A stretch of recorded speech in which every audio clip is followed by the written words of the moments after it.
যাত্ৰী এতিয়াৰ সন্ধানহীন হৈ আছে বা অসমৰ বহু কেইগৰাকী যাত্ৰীৰ কোনো ধৰণৰ খবৰ লাভ কৰা নাই কোকৰাঝাৰ হোজাই লামডিং বহু ঠাইৰ পৰা যাত্ৰী আছিল যিসকলে এই কাঞ্চনজংঘা এক্সপ্ৰেছত যাত্ৰা কৰিছিল কিন্তু যাত্ৰা কৰা লোকসকলৰ খবৰ এতিয়ালৈ লাভ কৰিবলৈ সক্ষম হোৱা নাই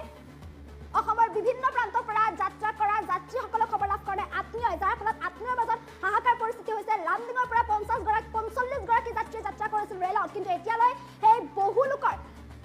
কোনো ধৰণৰ খবৰ লাভ কৰা নাই লংকাৰ পৰা 24 গৰাকী যাত্ৰী আছিল ৰেলখনত হোজাইৰ পৰা 26 গৰাকীকৈ যাত্ৰী গৈছিল কোকৰাঝাৰৰ 3 গৰাকী যাত্ৰী আছিল কিন্তু এই সকল যাত্ৰীৰ এতিয়া কোনো ধৰণৰ খবৰ লাভ কৰা নাই কোকৰাঝাৰ বহুত দুখজনক আৰু ভয়ংকৰ খবৰ বহুত দুখজনক ভিডিঅ'টো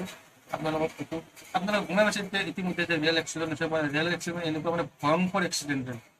কি ক'ব আৰু ভিডিঅ'টো আপোনালোকক দেখুৱাম আপোনালোকে ভিডিঅ'টো চাই থাকক হেল্ল' ফ্ৰেণ্ড কি খবৰ আশা কৰোঁ সকলো ভালে আছে আৰু মই ভালে আছোঁ কিন্তু বহুত দুখজনক খবৰ এটা লৈ আহিছোঁ আপোনালোকে সকলোৱে গম পাইছে ইতিমধ্যে যে ৰেল দুৰ্ঘটনা হৈছে এটা আৰু তাত অসমৰ বহুত যুৱক যুৱতী আছে আৰু মই সেই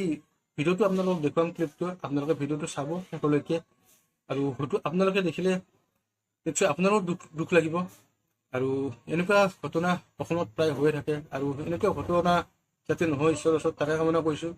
আৰু আজিকালি প্ৰায়ে মানে ৰেলৰ এক্সিডেণ্টটো হৈ আছে আৰু কিয় নাজানো কিন্তু বেয়া লাগিছে খবৰটো পাই কৰি কিনে ইমান মানে দুখজনক কোনোবা ঈদ খাব আহিছিলে কোনোবা ঘৰলৈ আহিছিলে মানে হঠাৎ মানে এনেকুৱা পৰিস্থিতি হৈ গ'ল আৰু কিছুমানৰ ঘৰত এতিয়াও মানে হুলস্থুলৰ পৰিৱেশ কান্দন কি কৰিব আৰু উপায়টো নাই হ'বলগীয়া আছিলে কিন্তু যিয়ে নহওক বাৰু মই ভিডিঅ'টো আপোনালোকক দেখুৱাম আপোনালোকে ভিডিঅ'টো চাব চাই কৰি কিনে কেনেকুৱা লাগিছে কমেণ্ট কৰি কিনে জনাব আৰু মই জানো সকলোৰে দুখ লাগিব নিশ্চয় আৰু তাত বেয়া কমেণ্ট নকৰোঁ আপোনালোকে বহুত বেয়া ধৰণৰ কমেণ্ট কৰে মই বাছ ভিডিঅ'বিলাক আপোনালোকক দেখুৱাবৰ কাৰণেহে সেই কৰোঁ আৰু